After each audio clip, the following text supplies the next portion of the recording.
been almost 2 weeks since Gotham Knights has come out. I'm just going to begin this video by telling you that I am on the side of people who don't enjoy it as much as others. You can tell the game has not been receiving the most praise, especially when you look at reviews. The reviews are all over the place. If companies use a rating metric of 5 stars, the average you see for this game is about 2.5 to 3, the highest. Then if we use the metric of rating things out of 10, I've seen a couple 7.5. A lot of the times though, I am seeing 6s. That is the average this game has been getting, but I have also been seeing 4s and 5s. Now, there are certainly things this game does right, and it does good, and there are certainly things this game does bad. But within those things it does good, it is clear to me that it is only reaching a very specific audience of players. A group of players who love to play these types of games, which, let's be real here, these types of games, to the vast majority of video game players, it gets boring. Now, I'm going to start with some of the good, and most particularly, I think the best thing to come from this game, and it's almost a little sad to say this, but it is the opening cinematic scene where Batman fights Ra's al Ghul and dies at the beginning of the game. I gotta be honest with you, it is the most entertaining piece, and I wasn't even playing it. You simply just watch it. The beginning of the game might arguably be the most fun I had in my playthrough. And when you look at Warner Brothers Montreal, what they do prove to do very well is their cinematics, whether it be in-game or cinematics for trailers. It's something they executed really well when they made Arkham Origins, and it's something they executed really well here. Say what you will about Arkham Origins, it's not my favorite Arkham game out there, but it is by no means terrible, but it probably had some of the best cinematic scenes, some of the best trailers in the whole franchise, and the best boss battle within Deathstroke. This game does have its fair share of boss battles. You have Harley Quinn, Mr. Freeze, Clayface, and a couple of others that I don't necessarily want to mention because it would then spoil the game for you, just in case you do still choose to buy this game. I will not sit here and tell you that the boss battles in this game are to die for. They are amazing, they're fantastic, they're everything you want. No, I won't tell you that, but I certainly am not going to tell you they're terrible, because it also isn't that. The boss battles are fine, and I know that might not sound the greatest thing to say, but it is true. There's nothing about the boss battles that leave you wanting more. There are aspects of boss battles in this game that feel really, really cool, and when you do something cool, it feels well earned, but it does not go out of its way to be generationally groundbreaking. Entering a game like Gotham Knights, it is exactly what you would expect in boss battles, no more, no less, and it is at the very least enjoyable. Of course, me being a massive Batman fan, there was no way I was going to bypass this game. I had to buy it, even if it ended up being really, really bad or really, really good. This was a must buy. It's the Bat family. Can't pass this up. Now, what I will say that this game does really well is the dialogue. There is so much dialogue in this game, and what I gotta say is really fascinating is that they didn't choose to go a route where, depending on what character you choose to go out as for certain missions, they didn't make all the side characters and all the characters that were specifically dealt in the mission give in-game dialogue responses generically. The characters in missions will directly identify that you are playing as Nightwing, and there will be different dialogue scenarios if you are playing as Nightwing or Red Hood or so on, and I actually really like that. Considering that feature, I think that is one of the main reasons you would want to replay this game. Although the downfall of the dialogue, some of it is rough, and some of it is a little hard to watch and listen to. It's very, very cringy. It's very, very cheesy.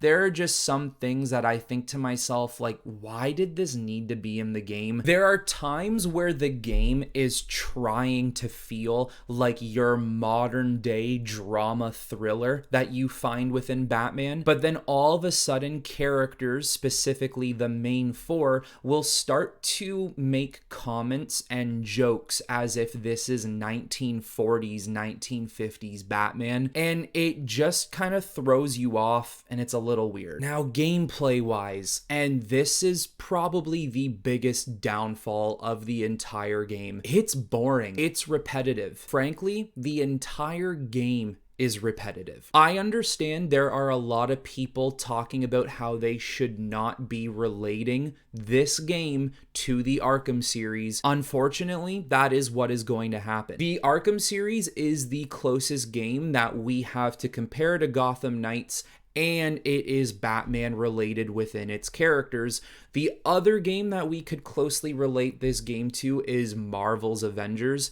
And let me just tell you right now, Marvel's Avengers is an absolutely terrible game. Gotham Knights is better than Marvel's Avengers, but that still just does not mean I think Gotham Knights is good or great.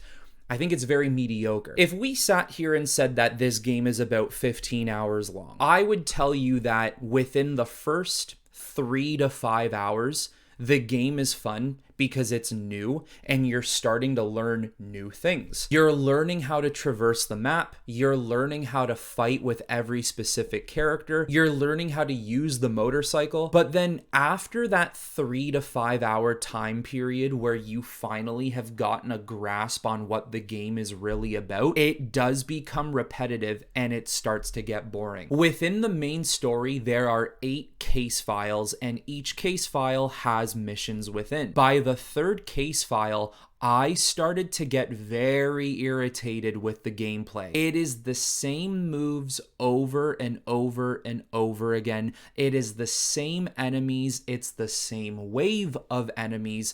And there are only so many different ways you can take out thugs in this game. And unfortunately, I am going to be comparing it to the Arkham series here. Within the Arkham games, you had 30 different ways you could take out one guy. Within this game, there's maybe upwards of 4 or 5 different ways, and then the harder the enemy becomes, there's really only 1 or 2 ways to take out guys. Sometimes taking out guys can be so irritating and so repetitive that you don't even care about how you take them out anymore. It just comes to the point where it's like, okay, can we get this mission done and over with? I want to move on. The game offers a variety of missions, from street crimes to premeditated crimes, and then actual side missions and main missions. At first, doing premeditated crimes is fun because, like I said, you're starting to get used to the game and you're learning, but after a while, you basically find out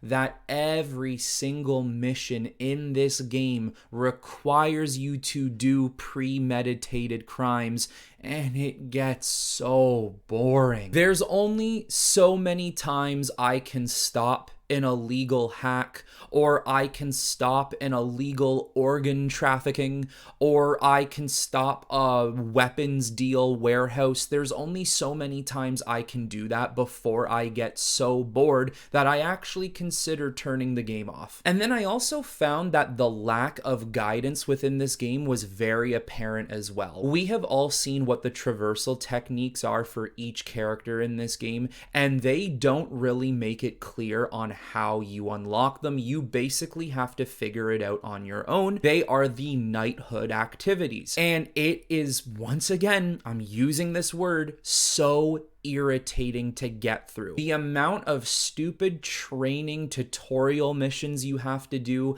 the amount of stupid premeditated crimes and specific enemy types you have to take out that just consumes so much of your time is irritating.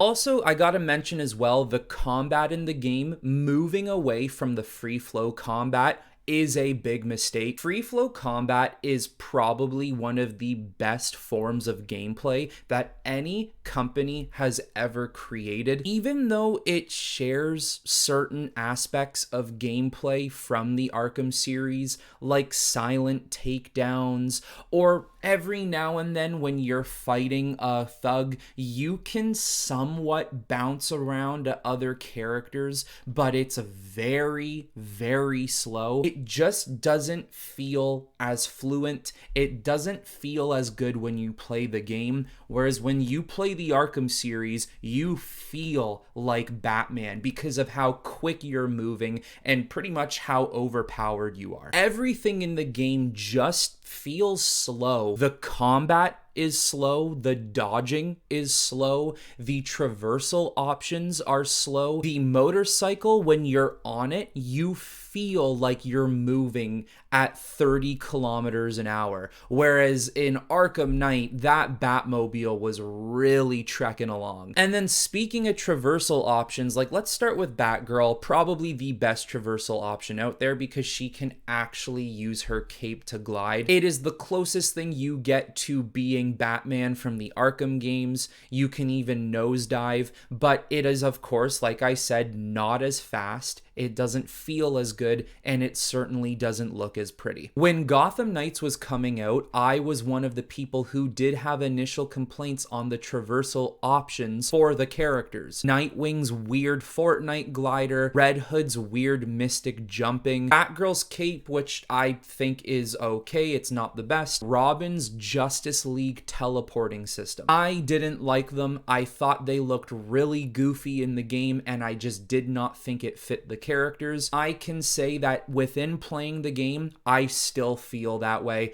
I don't think they're necessary, and I hardly ever use them. I have no problem using the slow-ass motorcycle or just grappling from vantage point to vantage point, pressing X and jumping to the next one. Now, I've been a little down on the game so far, so I'm going to kind of pick it up a little bit here, and I'm going to talk about the story because I think the story is probably the best part of this game. Now, I don't think the story is, once again, groundbreaking. I don't think there's anything about it that is insanely good, but there is certainly nothing about it that is insanely bad. I think it is a very solid story for a Batman-esque tale. Even though I personally think that the story is very predictable, it isn't predictable in such a bad way. You can already see things within the story that make you think like, oh, okay, this is gonna happen, but it doesn't ruin the story because at least the story makes sense. Sure, it's not gonna win any writing awards for being groundbreaking and changing crazy narratives, but it certainly isn't going to lose points for being a solid story. I will say it feels like a story you would read in a comic book. I do also think the amount of Easter eggs that was thrown into this game is really cool as well. Stuff like Clark Kent Superman, Lois Lane, Supergirl, Black Canary, Arsenal, the Teen Titans, Flash, Justice League, and I thought the email section within the Belfry was very cool. And speaking of the Belfry, I think it fits their MO really well, and it feels good to have a very popular base within the comic books be thrown into a video game. Now, I think what really comes into question about this game is what is the replayability going to be like? I beat the game yesterday, and I gotta be honest with you, I started cooling on my feelings about replaying this game because I don't really think I even want to anymore. And it's so sad to say because when I started playing the game, I was feeling like, yeah, I'm definitely gonna replay this game. But now I'm feeling like, I don't know. I don't want to have to go through this game again, beating up waves of the same enemies over and over and just, it's just... Even thinking about it right now is boring me. The only reason I want to replay this game is because I actually want to bring other characters on different missions to hear their dialogue. I am a huge sucker for dialogue options and differences in dialogue. That is one of the bigger reasons why the Mass Effect franchise is my favorite video game franchise of all time, because I love all the different dialogue options. I love finding out things that you may have missed on your first playthrough, and that's pretty much the biggest reason why I'd want to replay this game. But unfortunately, gameplay-wise, I just don't really have an interest. I think this Gotham world they've developed is really cool. Like, it already has a long history, not just Gotham itself, but these characters as well. And there are even more things in the background that have happened that I would love to learn more about. Once again, I don't have an interest in really going back to replay it because all of those questions I have won't be answered on a second playthrough. You would need another form of media, like maybe a comic book filling in the blanks of this game, or a second game in general, which, to be honest with you, I don't know how this game has sold, and I don't even know if it's going to get a sequel. So that leads me into the rating of this game, and it does really pain me to say this. I wish I didn't have to, but I am going to give this game a 5 out of 10. I think 50% of it is good and 50% of it is bad. And even within some of the things that are good,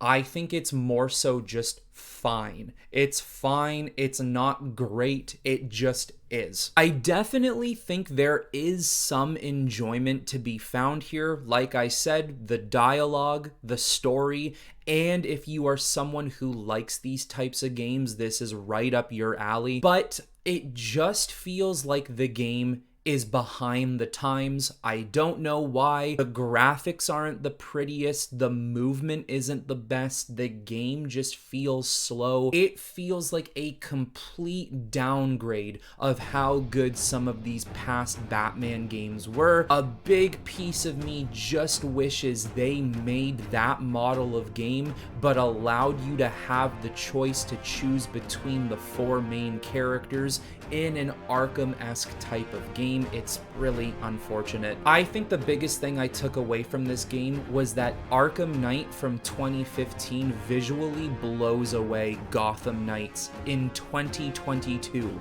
made for next-gen consoles. It's weird, don't know why it feels so set back, and I just don't know if they're going to be making a second game. But anyways, everyone, now it is your turn. I want you to let me know in the comments below what you thought of the game if you have played it, and what your decision is now if you have been on the fence of buying this game. But that is all I got for you on this one, guys, and until next time, I will talk to you all very soon.